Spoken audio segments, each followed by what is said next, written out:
है वो डॉक्टर संजीव चौधरी जी की है, छंद विधा पे। संजीव जी पेशे से सर्जन है, प्लास्टिक सर्जन है, तो उनका काम है सौंदर्य को, लोगों का रूप अगर बिगड़ जाए तो ठीक करना। तो वो बेचारे इस किताब में सिखा रहे हैं हमको कविताएं कैसे लिखी जाए। मैंने भी कोशिश की किताब को पढ़ के कुछ लिखा है, तो भेजूंगा देखने के लिए मैं इनको, मैंने ठीक लिखा है कि नहीं। तो संजीव जी, आपसे मुखातिब है हम लोग।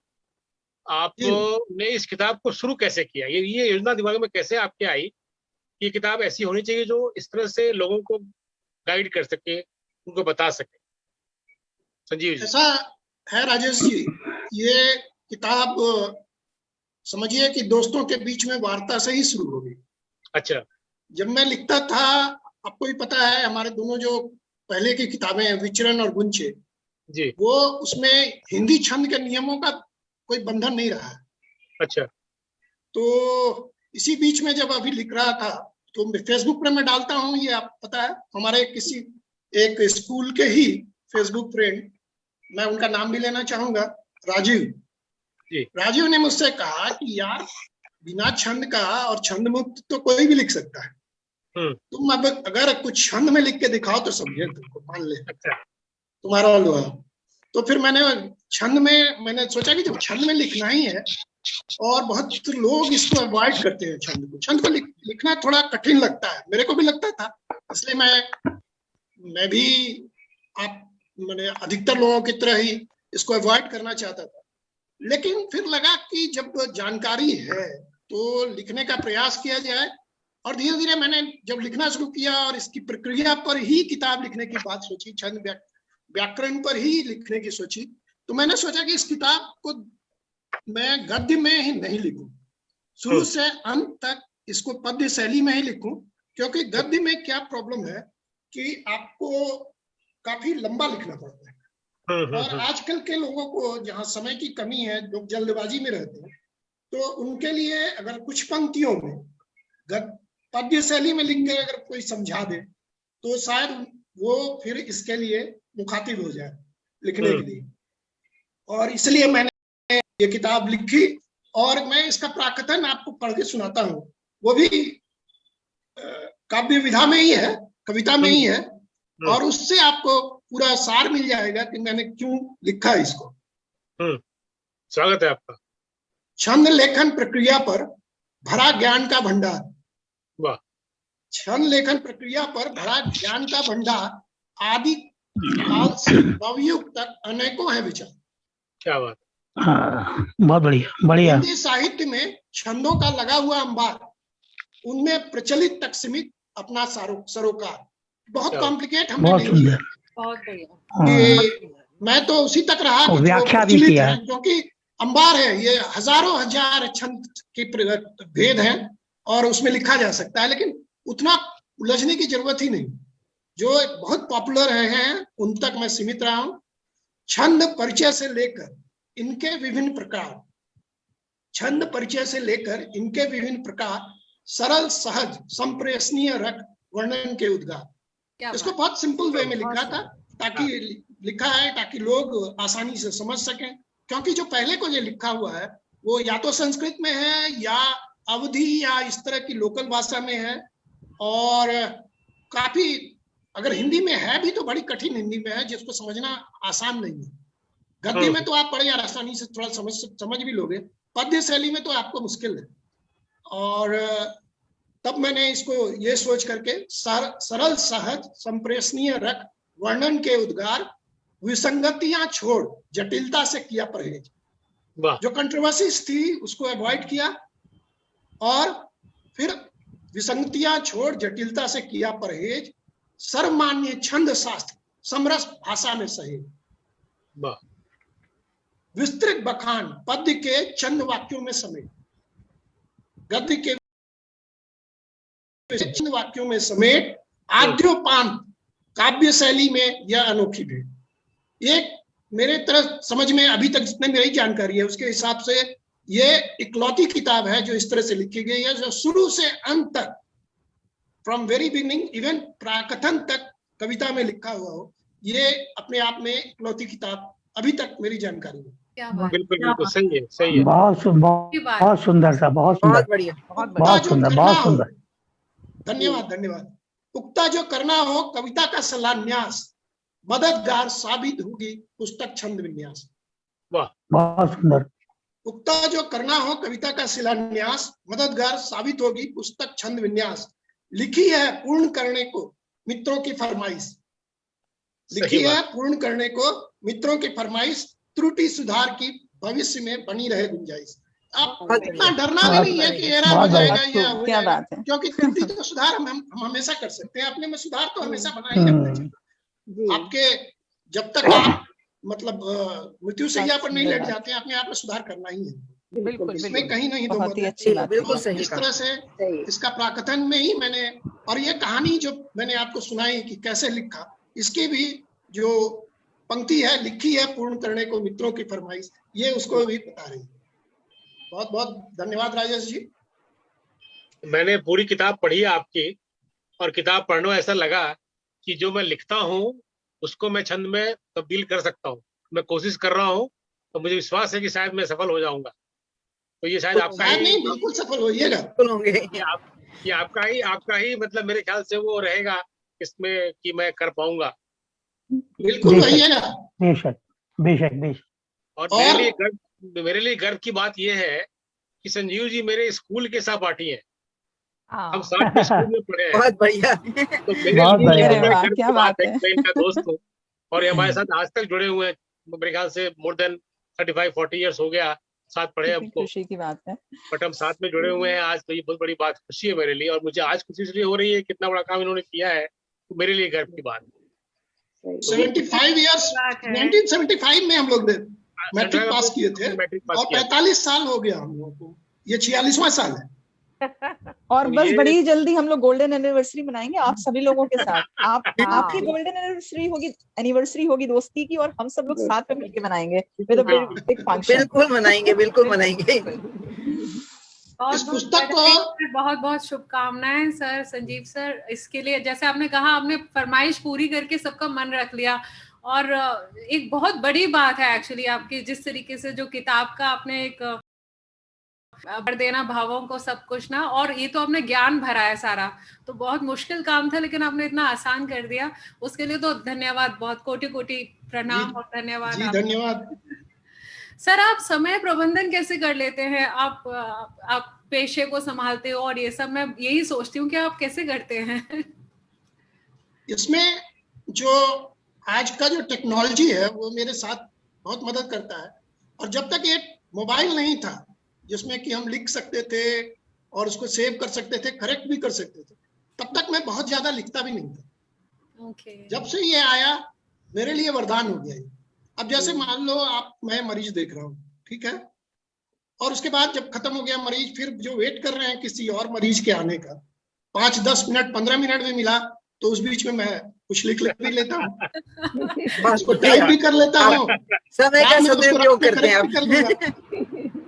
अच्छी बात। और उसी तरह से ऑपरेशन के लिए अगर वेट कर रहे हैं तो तैयारी में काफी समय लगता है ऑपरेशन में, तो उस बीच में जब तक तैयारी होती रहती है उस बीच भी कुछ कुछ लिख लेता हूँ।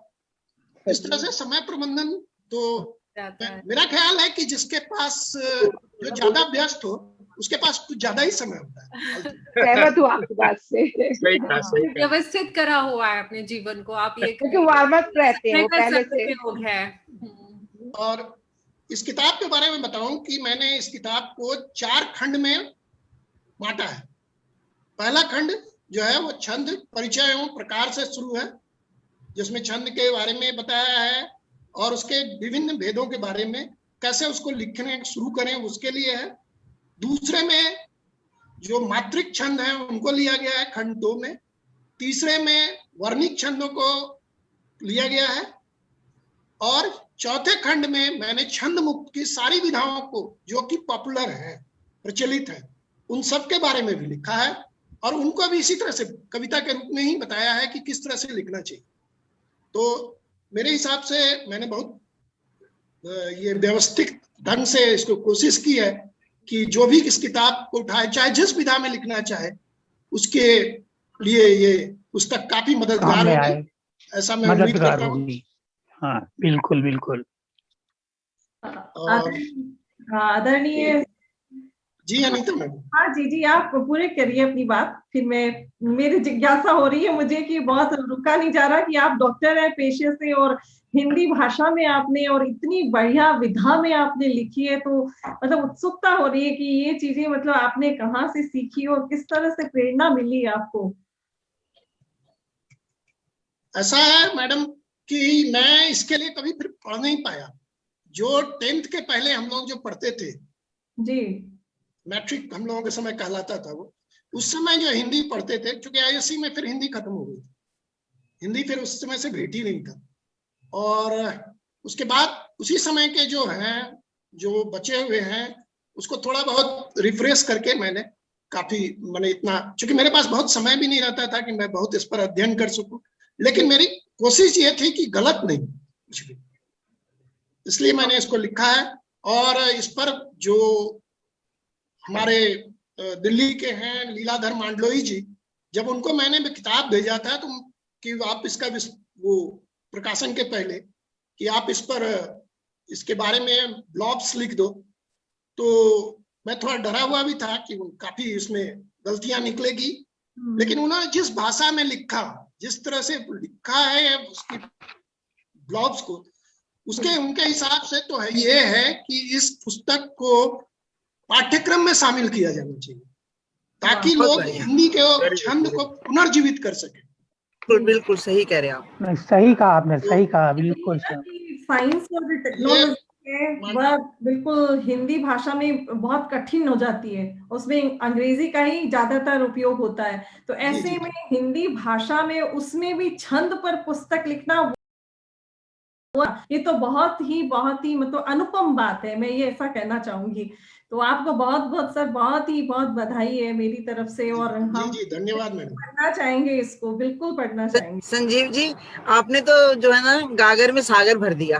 बिल्कुल, आपने इतनी अच्छी किताब लिखी है ये वाली कि बहुत लोगों को इससे फायदा होगा। ये छंद से लोग जो है अभी डरते हैं लिखते हुए, तो ये मेरी शुभकामनाएं हैं और ये आपकी पुस्तक सच में बहुत चलेगी, और मैं जो है शुभकामनाएं देती हूँ कि ये सच में पाठ्य जो क्रम में शामिल हो, ये पुस्तक हो पाए। बहुत धन्यवाद। जैसे देखिए, इसमें छंद परिचय के रूप में मैंने जो लिखा है, ये बीच बीच में हमने अपने मंच से भी पढ़ा है इन चीजों को, लेकिन वो बीच बीच में थोड़ा थोड़ा टुकड़ा था।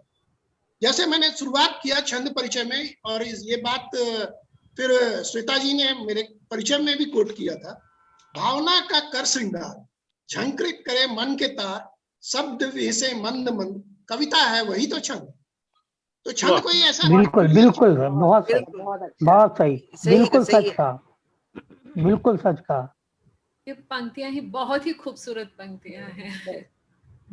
आदरणीय संजीव जी, आपको बहुत बहुत बधाई आपकी किताब की, और मैं ये आपकी किताब अपने साथ ही रखती हूँ, अपने पास ही रखती हूँ। धन्यवाद madam. Very good very good. ये अपने पास ही रखती हूँ। मैं जब भी मुझे टाइम मिलता है, मैं जब भी मुझे, जैसे आपने कहा ना आपको टाइम मिलता है, आप अपने मोबाइल खोलते हैं, मुझे टाइम मिलता है, मैं ये किताब खोलती हूँ। आपने बिल्कुल सही लिखा है कि काव्य लेखन कुंजी, तो ये हम जैसे नए लिखने वालों के लिए सचमुच ये एक सहायक पुस्तिका है। और सबसे बढ़िया बात, मैं ये देख के सचमुच इसमें हैरान रही कि हमें तो आदत है कि कुछ भी अगर हमें सीखना है तो उसको गद्य में सीखें, पढ़ के सीखें, लेकिन पद्य को पद्य में ही पढ़ के सीखना, ये सबसे अनोखी और नई बात लगी, और अच्छा भी लगा सचमुच। अगर हम इसको कहें कि ये मन को छू गई ये बात कि आपने जो इतना अच्छा विचार इसको, हाँ, कि पद्य को पद्य में ही सिखाएं, तो वो एक सचमुच के छंद को छंद में ही सिखाया है, ये सबसे अच्छी बात है इसमें। और मतलब सब इसकी सब आपने जैसे शक्तिखंड की परिचय दिया है, 18 मात्राओं के होते हैं जहाँ 4 चरण, चरणांत में रहते हो रगण सगण या नगण। मतलब अगर इसको एक बार 2 बार ध्यान से पढ़ लिया जाए तो कभी भूलने वाली बात नहीं है। तो ये बिल्कुल आपके उनके मित्र की सही सलाह है कि ये पाठ्यक्रम में जानी ही जानी चाहिए। बिल्कुल धन्यवाद। हाँ संजीव जी, आपको बहुत बहुत बधाई और शुभकामनाएं मेरी ओर से, और मुझे लगता है कि आपकी पुस्तक ये लोगों के लिए बहुत ही ज्यादा सहयोगी साबित होगी, और इसके साथ साथ मुझे आपका ये चीज बहुत अच्छा लगा जो आपने ये टाइम का मैनेजमेंट बताया ना, ये बहुत ही प्रभावशाली रहा कि आप ना खाली छंद की विधि या लिखने का जो तरीका बता रहे, साथ साथ आप कैसे लिखे इसका भी आपने बहुत अच्छा जो है जिक्र किया कि कैसे आप समय निकालते, टाइम मैनेजमेंट आपका गजब का है और शायद यही एक वजह है। और आपने जो कहा ना उस बात से बिल्कुल सहमत हूँ, जहाँ चाह वहां रहा। तो आपने बिल्कुल इसके लिए समय निकाला होगा क्योंकि आप लिखना चाहते थे, और लिखना ही नहीं बल्कि आपने ऐसा लिखा जो औरों को भी जो है सहयोग करेगा। तो मेरी ओर से आपको बहुत बहुत शुभकामनाएं भविष्य के लिए। धन्यवाद मैडम। जी मेरी तरफ से भी आपको बहुत बहुत शुभकामनाएं। जी सर, नमस्कार सर। हाँ नमस्कार जी, बहुत बहुत शुभकामनाएं आपको जी, बहुत बहुत धन्यवाद सर। संजीव जी, बहुत बहुत शुभकामनाएं आपको। और ये बात वाकई बड़ी इंस्पिरेशनल है कि इतना बिकॉज डॉक्टरी एक ऐसा पेशा है जो वाकई मतलब लोगों को बिल्कुल अलग कर देता है, क्योंकि एक तो वो भाव शून्य होने ही जाते हैं। बट मेरी फैमिली में भी बहुत सारे डॉक्टर हैं और वो बोलते हैं बेटा हमें भावना शून्य होना पड़ता है, क्योंकि अगर हम अटैचमेंट बढ़ा लेंगे तो हम पेशेंट को देख नहीं पाएंगे, हम सर्जरी कर नहीं पाएंगे। लेकिन उन सब के बावजूद आप मतलब हैट्स ऑफ टू यू कि आप सर्जन होते हुए, डॉक्टर होते हुए भी टाइम भी निकाल रहे हैं, समय भी निकाल रहे हैं, उसके साथ साथ भावों के पक्ष को लेते हुए इतनी गूढ़ता से आपने चीजों को रखा है और ये प्रयास किया है कि ये सिलेबस में जुड़े। ये तो एक बहुत ही अच्छी बात होगी, क्योंकि आजकल जो मैं देख रही हूँ वो ये है कि बच्चे अगर उनको एक पूरा पेज भी मैं हिंदी का दे दूं तो उनको कम से कम आधे घंटे से 40 मिनट लगता है उस पूरे पेज को पढ़ने में। मेरे ख्याल से आप में से काफी लोग इस बात से सहमति रखते होंगे। बिल्कुल नहीं, तो सही आज कहा, के सही समय कहा। में अगर आपने कुछ ऐसा किया है तो ये बहुत ही, क्योंकि हम भी उनको एक हम भी उन्हें ऐसे गाइडेंस इस तरीके से बता सकते हैं कि देखिए जब वो डॉक्टर होते हुए अपने प्रोफेशन में से समय निकालते हुए, अपने प्रोफेशन के साथ न्याय करते हुए, जब हिंदी के पक्ष को इतने अच्छे ढंग से उजागर कर रहे हैं, तो फिर तो मतलब अपनी मातृभाषा के लिए हम सबका सम्मान और उसकी जानकारी बहुत जरूरी है। तो आपको बहुत बहुत अभिवादन संजीव जी। जी धन्यवाद मैडम। मैडम ऐसा है कि बीच में लोग मुझे अब बीच में कहते भी हैं कभी कभी मजाक में, डॉक्टरी छोड़ दिए क्या? टांग खींचने वाले सर हमेशा उपस्थित होते हैं, क्योंकि लोगों को नीचे खींचना लोग बेहतर समझते हैं, ना कि उनकी तरह से ऊपर चढ़ना। तो उन चीजों को तो नकार ही दिया करिए। हम सब लोग, आई थिंक हम जितने छंदमुक्त अभिव्यक्ति से जुड़े हुए लोग हैं बड़े पॉजिटिव लोग हैं। जिंदगी की इतने थपेड़ों को झेलने के बावजूद भी हम सब लोग नैया में जो है जूझते जूझते अब पहुंच ही गए हैं। राधिका जी बहुत बहुत धन्यवाद आपको इस शब्द के लिए। मुझे ऐसा लग रहा है कि इनका काव्य में जो व्यक्तित्व है वो प्रभावी हो गया, इसलिए भी संभवतः लोग कहते होंगे कि आप हैं वो कवि ज्यादा लगते हैं और डॉक्टर कम। पेशेंट भी इनकी कविता से ठीक हो जाते होंगे कि इतने रसात्मक तरीके से। वो जो नीरस से डॉक्टर दिखते हैं ना, गंदा सा मुंह बना के और ये ले लो, ये खा लो, ये रख लो। ये बड़ा अच्छा इशू आपने राधिका जी उठाया कि डॉक्टर भावुक नहीं होते। ऐसा नहीं है, ये उसी तरह की चीज है जैसे गृहस्थ में, आश्रम में वैराग्य। जी जब आप खूब बात कही आपने, मिलते हो तो आप बहुत ज्यादा उनके बारे में सोचते हैं, लेकिन जब ऑपरेशन करते रहते हैं या इलाज जब आपको हम बताते रहते हैं, उस समय हमको ये नहीं देखना होता है कि मतलब आपको क्या अच्छा लगेगा, हमको ये देखना होता है कि आपके लिए बेस्ट क्या हो। और कई बार इसलिए थोड़ी बहस भी हो जाती है मरीजों से कि वो चाहते हैं कि हम उनकी मन की बातें कहें, लेकिन कई बातें जो कड़वी होती हैं वो दवाई के रूप में इस्तेमाल होती है। और सर्जरी करते समय तो हम लोग बिल्कुल डिटैच हो जाते हैं। ये बात सही है आपका कि हम लोग उस समय बिल्कुल भावुक नहीं रहते हैं, क्योंकि अगर उस समय अगर अटैच हुए तो फिर ऑपरेशन करना मुश्किल काम हो जाएगा। ये बात सही है, बिल्कुल। जी। मैं एक और बात जोड़ना चाहती हूँ यहाँ पर। जैसे हम लोगों ने एक बार चर्चा की थी कि साहित्य का पतन क्यों हो रहा है, कि मतलब क्यों नीचे जा रहा है। तो उसी से जोड़ के मैं ये देखती हूँ ना कि जैसे सर का प्रोफेशन है प्लास्टिक सर्जरी, चिकित्सा करना, तो वो कहीं ना कहीं जैसे कुछ कम लग रहा था तो उन्होंने यहाँ पे चिकित्सा डाल के अपना एक एक रेमेडी दे दी हम सब लोगों को, ये कह सकते हैं। सर्जरी है बिल्कुल। सही कहा मित्र आपने, बिल्कुल Shweta, I agree with you.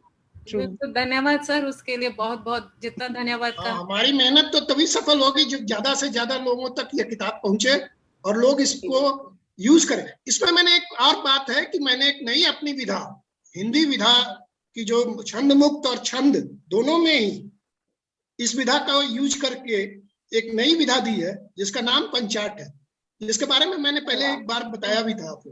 अब तो याद हो गया है मुझे तो बिल्कुल। पंचाट विधा में लिखने के लिए दोनों है, उसमें छंद में भी लिख सकते हैं मात्रा गिन करके भी, और बिना मात्रा गिन करके भी छंद मुक्त भी लिख सकते हैं। तो दोनों तरह की है। ये कॉम्प्रोमाइज करने की कोशिश थी छंद और छंद मुक्त के बीच में, वो जो झगड़ा होता है उसकी सुलह की कोशिश मैंने की है, मध्यस्थ में रह के। नहीं, वो तो सर इसमें चंपू काव्य हमारे यहाँ पर रहा है साहित्य में, जिसमें गद्य और पद्य दोनों का इस्तेमाल होता था। अब जब आप कह रहे हैं तो उसमें मतलब आपने छंद मुक्त और छंद को समाहित किया होगा, जैसा मैंने समझा है अभी आपकी बात से। तो यही है ना कि छंद मुक्त और छंद युक्त दोनों को मिलाया है आपने। दोनों में लिख सकते हैं इस विधा से। पंचाट विधा की में जो आप लिखना चाहें तो आप बिना मात्रा गिने छंद मुक्त में भी लिख सकते हैं और तुकांत लिख सकते हैं, खाली उसमें तुक की है। दूसरा ये है कि छंद के रूप में मात्रा गिनते हुए भी आप तुकांत लिखें, और इसमें क्या है कि 5 पंक्तियों का समूह बनाना है। 5 पंक्तियों का समूह जो होगा उसमें पहला समूह जो होगा उसकी आखिरी पंक्ति वही, उसी से कविता का अंत भी होगा। जब अंतिम समूह आप लिखने जाएंगे तो वो अंतिम समूह का तुक जो होगा वो भी पहले समूह के तरह ही होगा। बंधन ये है, तो आपको कम से कम 3 समूह तो लेना ही होगा। बीच के समूह का जो है तुक बदल सकता है, उसमें कुछ बदलेगा, और 5 पंक्तियां लेकिन तुकांत होंगी। तो ये है, इसलिए इसमें, और ये आप मात्रा गिन के लिखें या बिना मात्रा गिन के लिखें, दोनों में आप लिख सकती हैं। और पंचाट विधा की ये खासियत है कि ये दोनों क्षेत्र में आप लिख सकते हैं, उसमें जो भी आपकी इंटरेस्ट हो उसके हिसाब से आप लिखें। हाँ, एक मेरी जिज्ञासा है कि आपने जो पुस्तक में छंद इस्तेमाल किया है या आपने रचा है, तो वो किस छंद में लिया है आपने? मैंने ऐसे जो हम लोगों ने छंद विन्यास का जो परिचय, छंद में जो जितने छंदों को हमने लिया है उसका जो परिचय लिखा है वो तुकांत में लिखा है और छंद मुक्त है। इसलिए कि अगर छंद में हम लिखते तो फिर वो बहुत टफ हो जाता और माने लोगों को समझ में कम आती। हाँ। लेकिन जो उदाहरण है उसका, उस छंद का उदाहरण भी मेरी ही मौलिक रचना है, खुद अपने मैंने लिख करके उसको डाला है, उदाहरण के रूप में समझाते हुए भी कि कितनी आसानी से लिखा जा सकता है। बहुत बढ़िया, बहुत बढ़िया। फिर आप किताब मंगाए तो आपको धीरे धीरे सब बड़ा अच्छा लगेगा। इतनी जिज्ञासा हो गई कि छंद लिखा है, वो छंद कैसे लिखे उसको भी छंद में लिखा है आपने, तो बिल्कुल हम पढ़ना चाहेंगे। और किताब की खूबसूरती यही है कि छंद को कैसे छंद लिखा जाए ये भी छंद में लिखा हुआ है। तो ये जी आपको आपकी पुस्तक भी ये अमेज़न पे होगी सर? जी कहाँ पर अवेलेबल होगी आपकी? अमेज़न पर है लिंक। राजेश जी को मैंने कहूंगा कि वो शेयर कर दें अपने ग्रुप में, सब लोगों को मैं कम से कम व्हाट्सएप पर कर दें। वैसे खोजने के लिए तो आप छंद विन्यास भी टाइप करेंगी तो दिखने लगता है, लेकिन थोड़ा गूगल में कभी-कभी ज्यादा मैं कर देता। हाँ जी, धन्यवाद, बहुत बहुत बधाई आपको फिर से। बहुत बहुत धन्यवाद। मैं तो संजीव जी आपको बधाई हम सब की ओर से आपके इस विशेष पुस्तक के लिए। मुझे विश्वास है कि जितना मैंने पढ़ा है इसको, मुझे लगता है कि इससे एक नया आपको मतलब एक नया कीर्तिमान स्थापित करेंगे आप साहित्य जगत में। और जितनी चर्चा आपके पेशे की होती है उतनी ही चर्चा आपके इस छंद काव्य की भी होगी, ऐसा मेरा विश्वास है। और शायद आप जहां भी जाएंगे, जितना आपका नाम होगा, मैं बोलता रहूंगा आप मेरे मित्र हैं, मेरा नाम अपने आप हो जाएगा। तो आप पहले ही से हमसे ज्यादा प्रसिद्ध हैं। मेरा भी लोभ रहेगा हमेशा आपके साथ जुड़ा हुआ। तो इसी चर्चा को आगे बढ़ाते हैं हम। और आज हमारे 2 अतिथि कवित्री हमारे साथ आज जुड़ी हुई हैं। एक रेखा जोशी जी हैं, वो फरीदाबाद से हैं, और